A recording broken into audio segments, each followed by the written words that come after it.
Regardez, voici le petit casse-pied. Il a les gigottes, il est trop beau. Tu files? Tu files? Allez, hop. Et bonjour à tous, bienvenue dans cette nouvelle vidéo. Je viens de passer un entretien pour un travail en librairie et je suis un peu nerveuse parce que du coup il va falloir que j'attende une semaine avant d'avoir la réponse. Donc je suis un peu, voilà, désolée. Donc ça sera un J'ai lu, j'en parle et je vais vous parler de plusieurs livres, sauf que cette fois ça sera... il y a juste un livre qui n'est pas un roman, donc c'est le carnet de planification de menus que je vous ai parlé dans la vidéo précédente. Je vous mettrai le lien ici si vous voulez le voir. Et je vous propose de commencer tout de suite cette vidéo parce que je pense qu'elle va être très très longue parce que j'ai beaucoup de livres dont je dois vous parler. Donc le premier livre dont je vais vous parler, c'est mon planificateur de menus avec liste de courses pardon, à découper de les carnets de Créanet. Donc elle me l'a envoyé et je l'ai utilisé et franchement j'adore. Vraiment en fait je vais vous montrer la première page. Donc en fait ici vous avez la liste de courses et vous cochez au fur et à mesure que vous avez acheté les choses. Là vous avez les notes, vous mettez ce que vous voulez. Moi j'avais mis manger le pain de mie avant la péremption parce qu'en fait il allait être périmé le samedi. Donc j'ai fait tout mes repas en fonction du pain de mie pour pas le gâcher en fait. Et j'ai trouvé ça vraiment génial parce que ça nous empêche, et ça évite surtout le gaspillage. Parce que j'ai un peu vidé tous mes placards, j'ai regardé les dates de péremption, j'ai écrit les dates là les dates de la semaine ici. Et j'ai marqué il faut manger ici avant que ça se périme et tout ça. Donc j'ai trouvé ça vraiment... J'adore et je pense que dès que je l'aurai fini, je vais m'en racheter un autre. En plus, il est vraiment pas cher. C'était 5,99 € je crois. Je suis pas sûre. Mais oui, je crois que c'est 5,99 €. Et en plus, on a le suivi de notre consommation d'eau.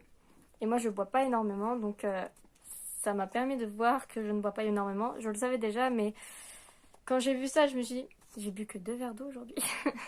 Donc voilà, c'est pas bien, mais donc voilà. C'est vraiment... En plus, il est vraiment trop beau. Le seul défaut, c'est que il a la liste de courses qui... je vais vous montrer. Hop, on va mettre dans une page vide. Hop, vous avez la liste de courses. Et normalement, elle est découpable. Je vais y arriver. Et voilà.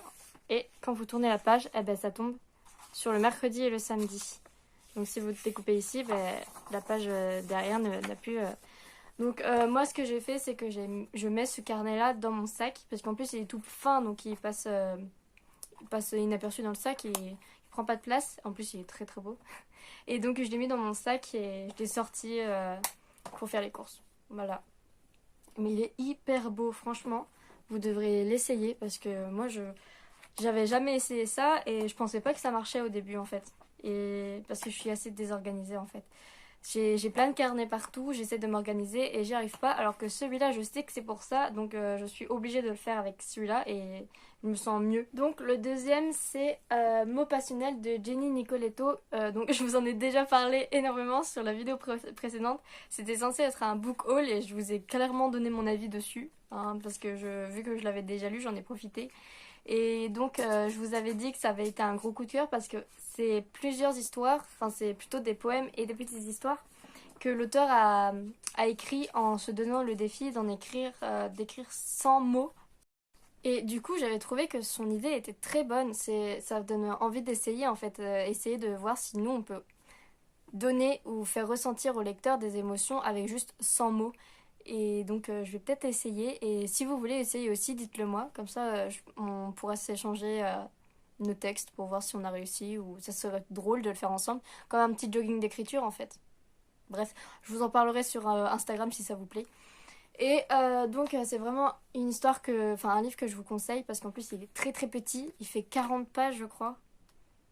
Même moins. Non, 39 pages. Bon, 40 pages. Donc vraiment... c'est un livre que je vous conseille pour cet été à lire tranquillement, voilà. Ou même en hiver, hein, mais voilà, je vous le conseille.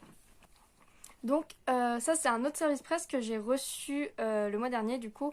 C'est Un air de campagne de Antoinette Hontang aux éditions Ex Aequo. C'est un livre pour les 8-11 ans et j'ai adoré parce qu'en fait c'est 3 petites nouvelles qui parlent de l'amour que les enfants ressentent envers la nature et les animaux. Et j'ai trouvé ça vraiment génial. C'est les enfants qui montrent qu'il faut respecter la nature, l'environnement, qu'il faut aimer les animaux, les soigner quand ils ont des problèmes, et surtout que les animaux sauvages ne doivent surtout pas être des animaux de compagnie, même si on les aide même si on les soigne, même si on les aide à guérir d'une maladie ou d'une blessure, il faut toujours se rappeler qu'ils doivent retourner dans leur environnement naturel, pardon, et qu'il ne faut pas les garder chez soi avec nous. Même si on les adore, ils seront plus heureux dans la forêt ou dehors que chez nous. Et c'est vraiment ce que j'ai adoré. Vraiment, il y a juste un point négatif dans ces trois histoires, enfin, c'est juste dans la dernière.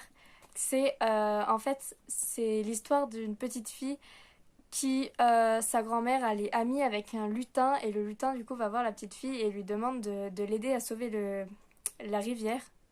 Et donc, ils se rendent compte que la rivière, en fait, c'est un adulte, c'est un homme, un agriculteur, qui utilise l'eau de la rivière pour lui, en fait, pour que ça soit gratuit et que c'est vraiment...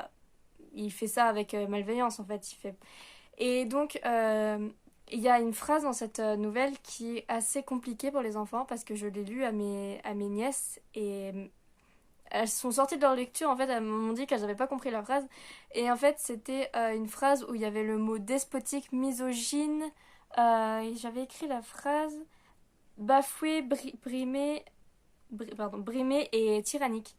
Et la phrase était très compliquée et donc les enfants sont sortis de l'histoire. Et je me suis dit que ce genre de phrase pour un livre 8-11 ans, quand déjà un enfant de 11 ans ne comprend pas la phrase ou certains mots, parce qu'il y avait des mots assez compliqués dans l'histoire, je me dis qu'un enfant de 8 ans ne peut pas comprendre, enfin peut encore moins comprendre. Donc voilà, c'est vraiment juste le point négatif dans cette histoire, enfin dans ce livre, c'est juste certains mots sont compliqués pour les enfants et que ils sont pas censés les connaître à leur âge parce que je pense que le misogyne ou un homme misogyne, oui, peut-être, ils peuvent comprendre ce que c'est, mais une femme bafouée, brimée et un homme despotique, je ne sais pas. Voilà. Je ne sais pas s'ils peuvent... Enfin non, je sais, ils peuvent pas comprendre. Mais c'était juste vraiment le petit inconvénient dans ce texte-là, de ce livre-là, c'est juste certains mots sont très compliqués, certaines phrases sont assez dures pour des enfants de 8 ans. En fait, c'est vraiment la dernière nouvelle en fait que j'ai trouvée dure. C'est tout. Mais sinon, c'est vraiment très joli. C'est vrai, ça donne envie d'aimer la nature. Je pense que les enfants après ça vont adorer la nature. Donc, c'est un petit livre à leur lire. Et certains mots vont devoir être expliqués aux enfants parce que sinon ils vont pas pouvoir comprendre certaines scènes. Voilà, c'est tout. Ensuite, j'ai lu Bonjour messieurs de Benjamin Audeuil, un prof en Inde. Donc j'ai adoré cette histoire. C'est un roman qui fait partie des LGBT. En fait, c'est un homme qui a dû... Enfin, c'est une autobiographie, du coup, c'est Benjamin Audeuil qui a vécu une rupture assez difficile. Et donc, il a fait le choix un peu irréfléchi d'aller en Inde pour devenir prof. Donc, c'est prof de FLE. Et donc, il veut apprendre le français aux Indiens. Et là, il va se retrouver complètement perdu dans un pays qu'il connaît pas, avec des coutumes qui lui sont complètement inconnues. Et donc voilà, il va essayer de vivre. Enfin, il va faire des choix, il va avoir des doutes. Mais c'est ce que j'ai adoré dans cette histoire, c'est que chaque expérience peut nous enrichir, on peut apprendre tout d'une expérience, même si c'est un choix qu'on fait sur un coup de tête, il y a toujours une bonne chose qui peut en ressortir ou une mauvaise. C'est souvent les deux en même temps qui peuvent ressortir. Et c'est vraiment ce que j'ai adoré dans ce livre-là. Et en plus, je ne connaissais rien du tout de l'Inde, alors j'ai tout découvert. Il y a des choses sur l'Inde que je ne savais pas et que je ne pensais pas que c'était possible, que ça existe encore. Mais bon, voilà, c'est leur coutume, c'est leur pays. Et donc voilà, je l'ai dévoré. Je crois que je l'avais lu je crois que je l'ai lu en 4 jours. Parce il est un peu gros quand même. Mais je crois que je l'ai lu en 4 jours. Ouais. Enfin, de toute façon, dès que je l'ai reçu, je l'ai lu. Enfin, vous avez dû voir mon suivi sur Instagram parce que j'en ai parlé sur Instagram. Enfin bref, si vous avez envie de voyager, de connaître un peu plus l'Inde ou si vous avez eu une rupture difficile et que vous pensez ne pas vous en sortir, je vous conseille ce livre. Voilà. En plus, j'adore le titre parce que le titre, c'est un petit rappel sur les enfants qui l'appelaient comme ça en fait. Quand ils voulaient leur dire bonjour, enfin, quand ils voulaient dire bonjour à leur professeur de français, ils le disaient comme ça. Et moi, je ne sais pas trop le dire parce que enfin, je ne sais pas si je le dis bien. Et voilà, c'est avec un i ici et un i ici. Alors là, j'étais trop contente parce que j'ai reçu un service presse, un petit album, enfin 2 petits albums illustrés pour les enfants. Et vous savez très bien que j'adore ça parce que j'ai travaillé dans une maternelle et vraiment tout ce qui touche à la littérature jeunesse et des enfants, des très jeunes enfants, j'adore ça. Je pense que pendant les 9 mois où j'ai dû leur lire des histoires, j'en suis tombée accro. Je suis tombée amoureuse de la littérature jeunesse et j'ai trouvé cette histoire mais vraiment trop mignonne. Les dessins sont tout doux. Alors attendez, je vous trouve des... Ah, il y a des illustrations partout, mais il y a des... Regardez comment c'est trop mignon, c'est tout doux. C'est tout mignon. Et c'est spécialement fait pour les enfants dyslexiques. Donc je trouve que c'est un petit plus à ajouter pour ce livre. Et en fait, ça peut apprendre aux enfants énormément de choses parce que ça évoque la géographie, donc on peut apprendre le nom des pays. Ça évoque aussi le deuil parce qu'il y a, je ne sais plus comment il s'appelle, Colin, je crois que c'est ça. Oui, je crois que c'est Colin, le mari de Clémentine, qui meurt, qui décède et elle va survivre à son deuil, on va dire, euh, grâce à son chat. Donc c'est le rêve de Châtaigne de Colin O'Haraud et de Ben Renaud. Je suis désolée, j'avais pas présenté le livre avant. Bref. Donc ce petit chat-là, il rêve d'intégrer une école parce qu'il voit les enfants tous les jours aller à l'école, il voit les enfants apprendre et lui, il aimerait bien apprendre. Sauf qu'un chat ne sait pas parler, donc lui, il peut pas apprendre le langage. Et j'ai trouvé ça vraiment une belle petite morale aux enfants qu'ils doivent comprendre qu'ils ont de la chance de pouvoir apprendre, qu'ils ont la chance d'aller à l'école, qu'ils peuvent apprendre plein de choses et découvrir. Donc voilà, c'est vraiment ce que j'ai adoré dans cette histoire. C'est la petite morale à la fin. Et d'ailleurs, il y a une... Enfin, je vais pas trop vous spoiler, mais à la fin, il y a une... Ça, c'est les chats qui écrivent au tableau pour montrer que même eux, ils ont réussi à apprendre. Voilà. Je le trouve trop beau. Et aussi, l'auteur m'a envoyé ce petit livre-là en même temps. Donc, c'est Madigou, la petite fille aux bonbons. Alors ça, je lisais tranquillement et la fin, je suis restée... Vraiment, j'en ai eu un... J'ai bugué en fait sur la fin. Et faudrait que vous le lisiez pour savoir qu'est-ce qui se passe à la fin. Mais franchement, j'étais... En fait, c'est l'histoire d'une petite fille qui adore les bonbons. Elle passe sa vie à manger des bonbons. Elle se régale de tous les bonbons, de toutes les sortes, les roses, les bleus, les verts, de toutes les sortes. Et je pense que c'est pour la prévention pour les enfants et les bonbons, puisque là, il lui manque une dent, sauf qu'il lui en manque pas qu'une à cause des bonbons. C'est... Franchement, je l'ai trouvé hyper drôle. Par contre, je l'ai lu à ma nièce, et ma nièce, elle a eu un peu peur pour ses dents, mais ça peut peut-être la calmer sur les bonbons, je ne sais pas, on verra. Je vous le dirai si elle est calmée sur les bonbons. Mais vraiment, il est trop mignon ce livre. Et un autre livre que j'ai reçu en service presse, je vous mets l'image ici parce que en fait, je l'ai reçu en e-book. Et c'est Axel Rolf et Evan Regan qui me l'ont envoyé. Donc c'est Trust Them Against the World. Je crois que c'est ça le titre. Moi et l'anglais, ça fait 2. C'est pire que les noms des auteurs. Voilà. Donc ce livre a été un énorme coup de cœur. Mais vraiment, j'ai mis du temps à me décider à le lire. Je me disais, ah oui, je le lirai après. Et en fait, je l'ai commencé à 19h. Je l'ai terminé à 5h du matin. Voilà. En fait, c'est parce que je l'ai lu sur mon ordinateur. Donc, je lis assez lentement sur l'ordinateur parce que ça me fait très mal aux yeux. Mais j'arrivais pas à le lâcher. Vraiment, Raphaël et Clem, leur couple, leur histoire, leur aventure, je suis tombée amoureuse d'eux.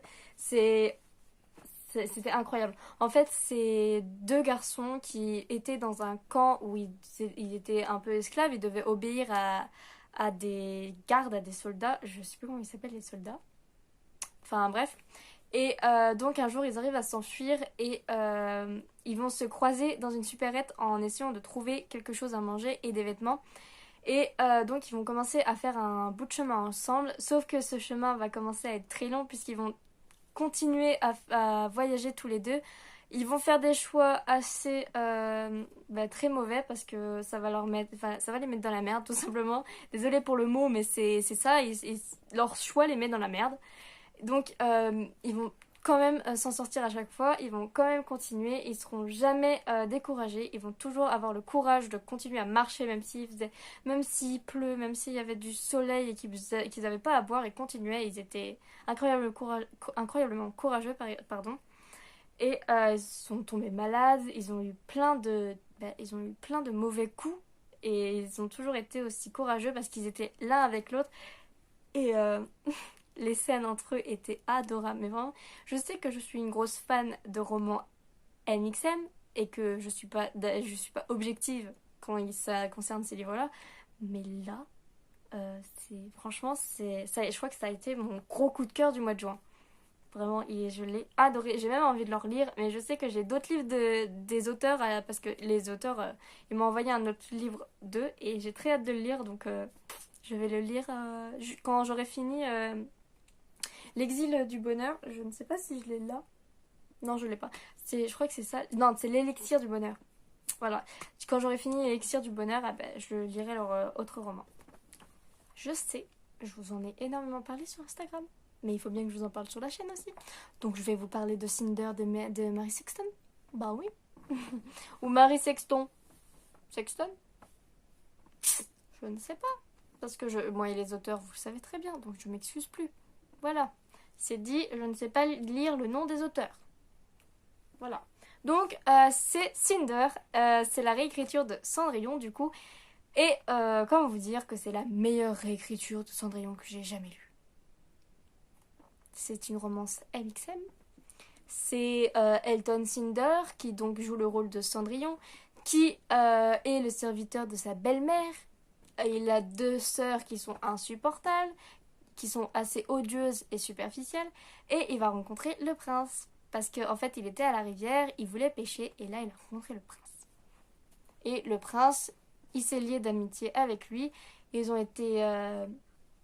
ils ont adoré se parler, se sont revus plusieurs fois.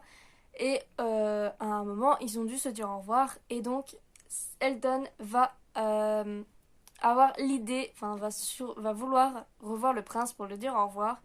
Et là, il va avoir la sorcière, donc la marraine, la bonne fée, donc c'est la sorcière dans cette histoire, qui va le transformer en femme. Comme ça, il pourra aller voir le prince et lui parler une dernière fois. Et c'est trop, mais génialissime. En fait, je l'ai lu pour le challenge de la bouquinade. C'était un livre à lire le plus vite possible, un truc du genre. Oui, le livre à lire le plus rapidement possible. Je me rappelle plus. Et donc, je l'ai lu en une journée. Même pas en une journée, je l'ai lu en 2 heures. Oui, j'ai mangé en même temps. Je l'ai commencé à 11 heures, je l'ai terminé à 13 heures. Voilà, mais il était tellement bien. Mais bon, c'est un édition bookmark imaginaire. Et vous savez ma passion pour les livres bookmark. Donc voilà. Vraiment, c'est un livre que je vous conseille. Si vous adorez les réécritures de contes et les romances MXM, c'est vraiment le livre que je vous conseille. Je suis pas très fan de Cendrillon. Parce que, en fait, il y a certains points dans Cendrillon qui me font un peu rager. Que j'aime pas trop le fait que pour s'en sortir, il faut qu'elle épouse le prince. Alors qu'elle pourrait très bien s'en sortir toute seule. Mais bon, bref, je vais pas vous faire un débat sur ma pensée sur Cendrillon. Même si j'adore j'adore le Disney et j'adore tous les Disney de toute façon. Mais j'ai trouvé que l'auteur avait très très bien réécrit le conte. C'est vraiment très original. La fin est géniale. Et donc, je vous conseille vraiment de le lire. Et le dernier livre que j'ai lu, c'est Arcadia et les marcheurs du soleil de Estelle Lovely. Et je l'ai terminé hier. Enfin, je l'ai terminé hier cette nuit. Est-ce que 1 heure du matin, ça compte en hier? Bref, donc c'est vraiment un livre avec un univers très complexe, très élaboré, parce que je peux vous dire que mon cerveau, il a été noyé dans mon imagination. On est dans un monde où les personnages sont inventés, même notre planète, notre Terre, notre monde à nous, a été un peu modifié. Et pourtant, ça se déroule en Belgique. Et j'ai adoré le fait que ça mélange l'univers fantastique, imaginaire, avec notre monde réel et que c'est dans notre futur. C'est les catastrophes que les humains ont pu produire, en fait. Toutes les erreurs que nous, on a fait, eh ben, c'est dans ce livre. Et on voit ce qui se passe par la suite. Et donc, c'est Arcadia qui essaye, enfin, toute la population enfin tout le peuple d'Arcadia, donc les Séols, je ne sais plus comment enfin je sais comment ils s'appellent, mais je ne sais pas comment ça se prononce. Bref, donc eux, ils doivent aider les humains, ils doivent être avec eux. Et donc c'est un livre très érotique, très sensuel, et moi j'aime les mixem, donc les romances mixem, j'adore ça. Et j'ai adoré les scènes, je trouve qu'elles apportent au texte, c'est pas juste, elles sont pas là juste pour ça. C'est vraiment, elles font partie de l'histoire, elles font partie de l'univers. Les personnages sont sensuels eux-mêmes, donc c'est normal qu'il y ait des scènes comme ça. Et enfin, j'ai adoré. Et l'auteur me propose de m'envoyer le tome 2, donc je pense que je vais accepter. Et voilà, c'est la fin de cette vidéo. J'espère que vous l'avez appréciée et que je vous aurai donné des idées de livres à lire. Que vous connaissiez pas certains livres, je serais très heureuse, pardon, que vous me disiez dans les commentaires les livres que vous comptez lire et ceux que vous avez déjà lus. Comme ça, on pourrait en parler. Je pourrais en parler avec vous parce que j'adore parler des livres. Et c'est vraiment ma passion de parler des livres. Donc, si je pouvais échanger avec vous, ce serait avec grand plaisir. Et on se retrouve dans de nouvelles vidéos et sur mon Instagram si vous me suivez. Sinon, si vous me suivez pas encore, ben, qu'est-ce que vous attendez?